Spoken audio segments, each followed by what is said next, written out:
Oi, gente, tudo bom? Sou a professora Carolina Linhares, sou professora de português. Na aula de hoje, a gente vai falar sobre os conceitos relacionados ao módulo 5. Mas antes de dar continuidade a esse conteúdo, eu vou voltar em alguns conceitos que vocês viram lá no módulo 4, até mesmo porque eu preciso fazer uma conexão entre essas ideias. Primeiro a gente viu lá no módulo 4 que o conceito de fonética nada mais é do que o conceito do quê? Do estudo dos sons. Lembra que fonética é essa questão da sonoridade das palavras dentro da nossa língua. Além disso, a gente viu também que há uma diferença entre o que seria chamada letra e o que seria os chamados fonemas. Como a gente fala que fonética é o estudo dos sons, pensa que o fonema nada mais é do que essa sonoridade, enquanto a letra é uma representação gráfica. Ficou meio emboladinho aqui, mas dá para entender. Então, letra é essa representação gráfica, enquanto o fonema é uma questão sonora,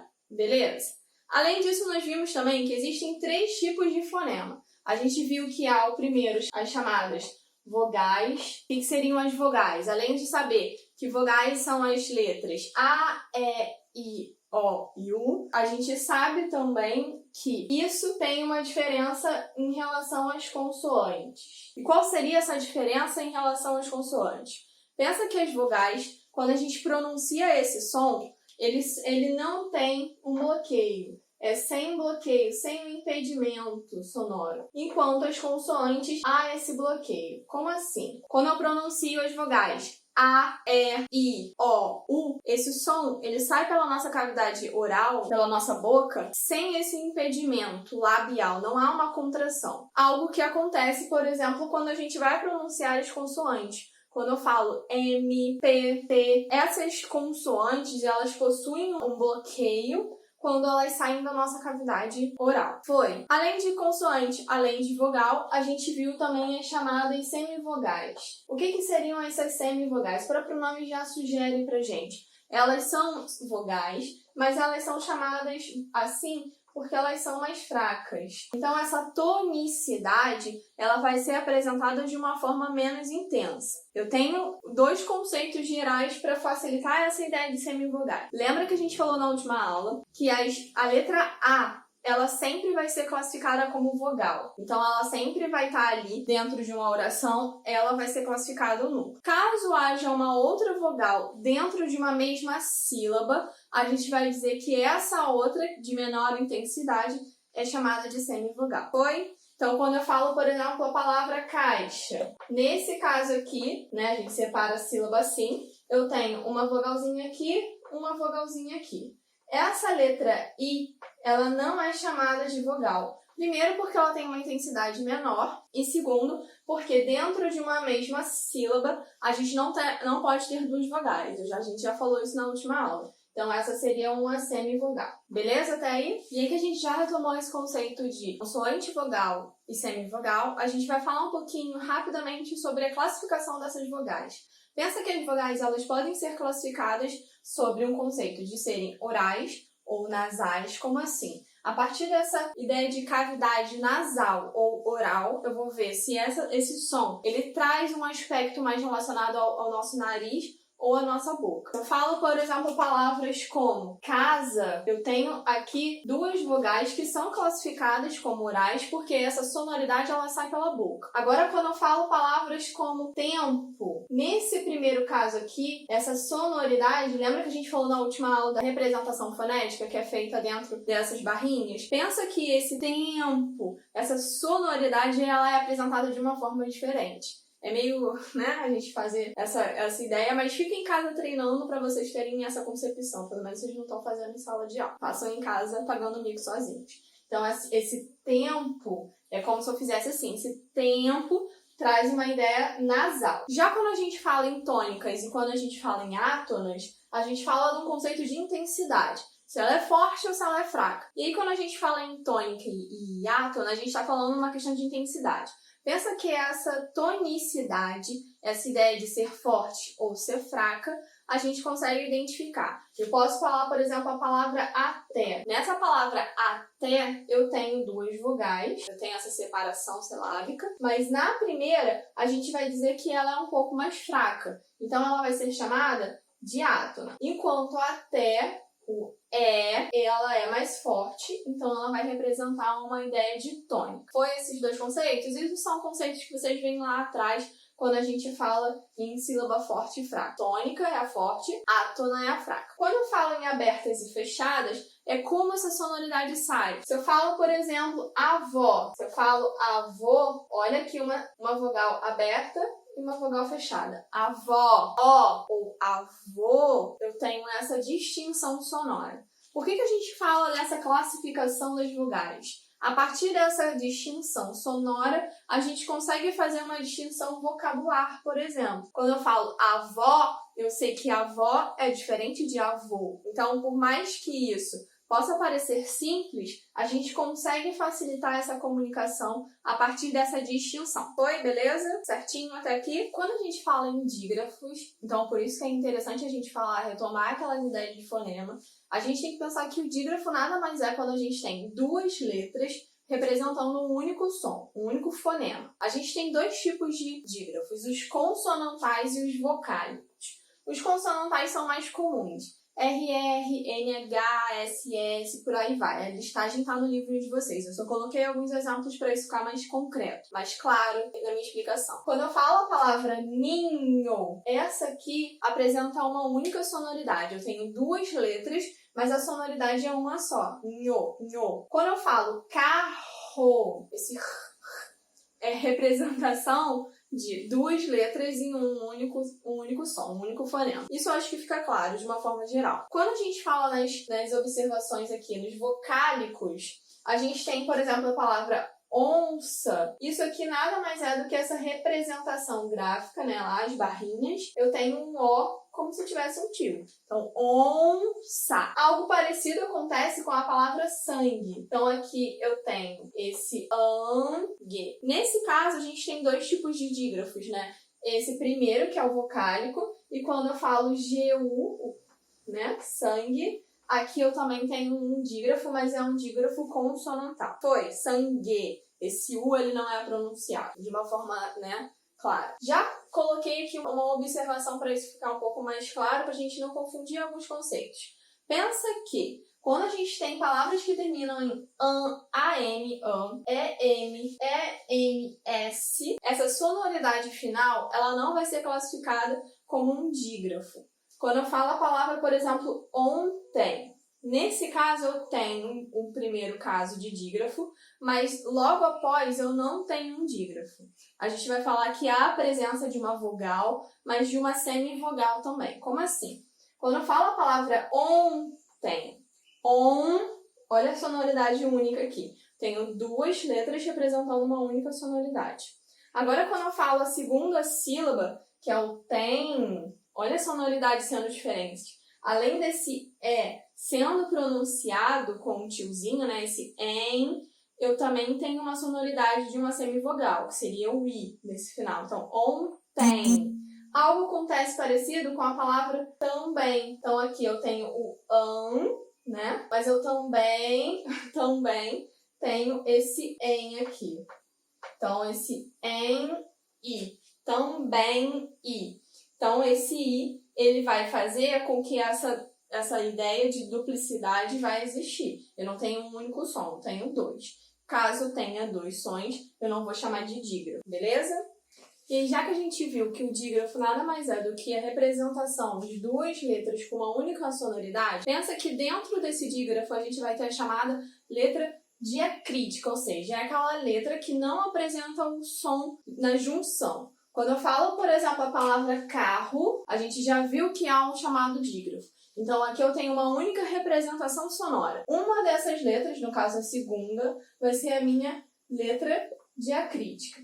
Algo acontece também na palavra campo. Quando eu falo campo, eu tenho essa representação sonora. A primeira é o fonema, enquanto a segunda, a letra M, é a minha letra diacrítica. Algo acontece aqui também. Imundo. Então, eu tenho o fonema mas esse N é a nossa letra diacrítica. É aquela letra que ela não é pronunciada. Bom, quando a gente fala em encontros vocálicos, o próprio nome já dá uma ideia pra gente. São encontros de vogais. A gente tem diferentes tipos de encontros vocálicos. Primeiro a gente vai falar do que a gente chama de ditongo. O próprio nome sugere. Ditongo, a gente vai ter a apresentação de duas, teoricamente, vogais. Lembra que eu falei para vocês que dentro de uma sílaba a gente só tem um núcleo vocálico. Dentro de uma sílaba a gente só tem uma vogal. Então pensa que a outra vai ser chamada de semivogal. Existem dois tipos de ditongo. Então quando eu tenho uma vogal ou uma semivogal, ou vice-versa, dentro de uma mesma sílaba, a gente vai dizer que é um ditongo. Aqui a gente vai ter os ditongos crescentes e os ditongos decrescentes. Crescente em questão de tonicidade, de força dessa apresentação da vogal. Se eu falo aqui em crescente, eu vou do menor para o maior. Então, do mais fraco para o mais forte. Eu tenho essa ideia de crescente. Então, quando eu falo a palavra quando, a representação do A, que é a vogal, é muito mais intensa da chamada semivogal. Então, a gente tem essa ideia aí. Agora, quando a gente fala em decrescente, é o sentido inverso. Eu vou apresentar a mais forte e depois a mais fraca. Então, eu trago essa ideia contrária, tá? Decrescendo, certo? Então, quando eu falo vaidade, esse A, vaidade. Esse A é a nossa vogal, enquanto o I é a semivogal. Quando eu falo em tritongo, eu tenho três, teoricamente, vogais. A gente vai falar que dentro de uma mesma sílaba, eu vou ter duas semivogais e uma vogal. Então, quando eu falo aqui em iguais e quão, eu tenho essa representação. Eu tenho uma vogal e duas semivogais. Outra coisa, a gente falou sobre os tipos, as apresentações das vogais. A gente viu que existem as vogais orais e nasais, dependendo da representação de como esse som vai sair pela nossa cavidade, se é oral ou se é nasal. Então, quando eu falo a palavra iguais, eu tenho aqui 1, 2, 3, né? Teoricamente, vogais. Uma que a gente viu que é a letra A, que sempre vai ser vogal, enquanto as outras sendo semivogais dentro de uma mesma sílaba. Quando eu falo saguão ou quão, né? Saguão tá aqui. Eu tenho essa junção aqui, eu tenho essa tripla, né, situação vocálica, mas aqui, no caso, junto, dentro de uma mesma sílaba, mas aqui eu tenho essa intensidade diferente. Então, eu tenho uma semivogal, uma vogal e uma semivogal. Algo acontece. Semivogal, vogal, semivogal. Algo acontece nos outros. Então, a nasalização em saguão e quão vai classificar essa ideia de um tritongo nasal, enquanto os outros, iguais, Paraguai, Uruguai, essa representação ela sai pela boca. Então, a gente vai chamar de um tritongo oral. Foi? Beleza? Até aí? Já o hiato é quando a gente tem a representação de duas vogais. A gente já viu que duas vogais juntas, elas não podem existir em uma mesma sílaba. Então, quando eu tenho duas vogais, a gente vai separá-las em sílabas diferentes e vai ser chamado hiato. Então, vogal mais vogal em sílabas diferentes, a gente tem hiato. Por exemplo, po, ma. Tanto a letra O, quanto a letra E, quanto a letra A são classificadas como vogais. Então, cada uma delas é um núcleo da sílaba. Algo acontece também em sa, u, d. Eu tenho essa divisão porque eu tenho uma tonicidade suficiente para cada uma dessas letras para serem classificadas como vogais. Ou do, e. Então, aqui eu tenho casos de hiato. Como a gente já falou que dígrafo é essa ideia de duas letras representando um único som, um único fonema, a gente tem que tomar cuidado para não confundir com os chamados encontros consonantais. A gente viu os encontros vocálicos e aí a gente vai ver também os conceitos dos encontros consonantais. Os encontros consonantais nada mais são do que a representação gráfica de duas letras que são representadas, são relativas a dois fonemas distintos. Então, cada uma dessas letras possui a sua representação fonética, a sua sonoridade própria. Algo que não acontece nos chamados dígrafos. Os dígrafos, a gente vai encontrar uma ideia de que cada junção de duas letras é um único fonema, beleza? E aí que a gente vai dizer que o encontro consonantal é quando eu tenho essa junção de duas letras e cada letra possui a sua fonética, a sua sonoridade. A gente tem dois tipos de encontro consonantal, os chamados encontros fixos e os separáveis. O próprio nome já dá a ideia. Quando eu vou dizer que os fixos não há uma separação deles, eles ficam presentes dentro de uma mesma sílaba, os separáveis, né? A gente vai separá-los e vai haver essa distinção de sílabas. Quando eu falo aqui em reclamar, eu falo tanto a letra C quanto a letra L. Clamar. Algo semelhante quando eu falo a palavra plural. Eu apresento P, mas esse L também tem a sua carga sonora. Então, eu falo as duas letras, eu represento a fonética das duas dentro de uma mesma sílaba. Agora, quando eu falo a palavra porta, olha a junção aqui, elas estão próximas, mas quando a gente faz essa separação silábica, cada uma fica dentro de sua sílaba. Então, eu tenho tanto a sonoridade do R quanto a sonoridade do T. Porta. Algo acontece também quando eu falo em pescar. Eu tenho essa dupla sonoridade aí, tanto da letra S quanto da letra C. Então, aqui a gente não tem dígrafos, a gente tem encontros consonantais. Só para reforçar e finalizar aqui esse conceito de fonética. A gente falou que os dígrafos é quando eu tenho duas letras representando um som. Então, quando eu falo a palavra quero, é como se eu fizesse essa representação fonética aqui. Eu tenho duas letras com um único som. E aí, quando a gente fala na palavra entrada, por exemplo, aqui a gente vai ter esse N e esse T, a gente não tem o chamado encontro. Por mais que eu tenha duas consoantes próximas, a gente não tem o chamado encontro consonantal. Como assim?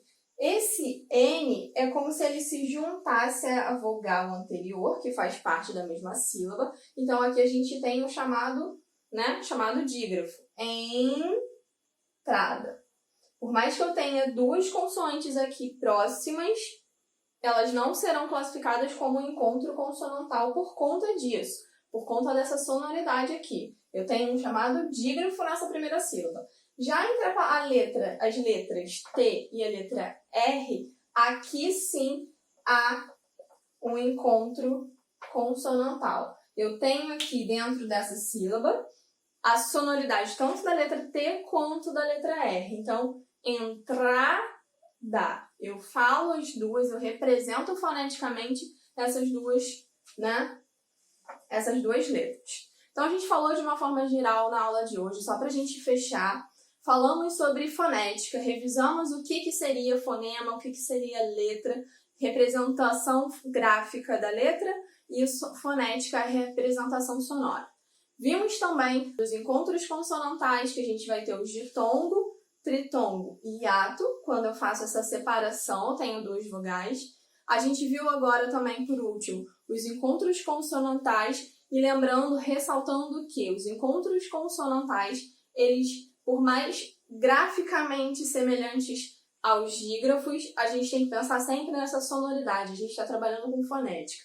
Então, há essa distinção sonora. Mais uma vez, só para reforçar, aproveitem esse tempo que vocês estão em casa, façam as atividades da apostila. É interessante até porque nas aulas online, a Ana Paula está fazendo a resolução de alguns exercícios, então pensem que essa aula é para tirar dúvidas. A partir dessa relação direta ali ao vivo com a professora, fica mais fácil. Então, a partir do momento que vocês já viram a videoaula, que vocês já estudaram o conceito, aí sim as dúvidas vão surgir de uma forma mais específica. Não deixem para a última hora, tá bom, gente? Aproveitem esse momento para isso. Não vamos perder tempo, tá bom? Até a próxima. Tchau, tchau. Beijão.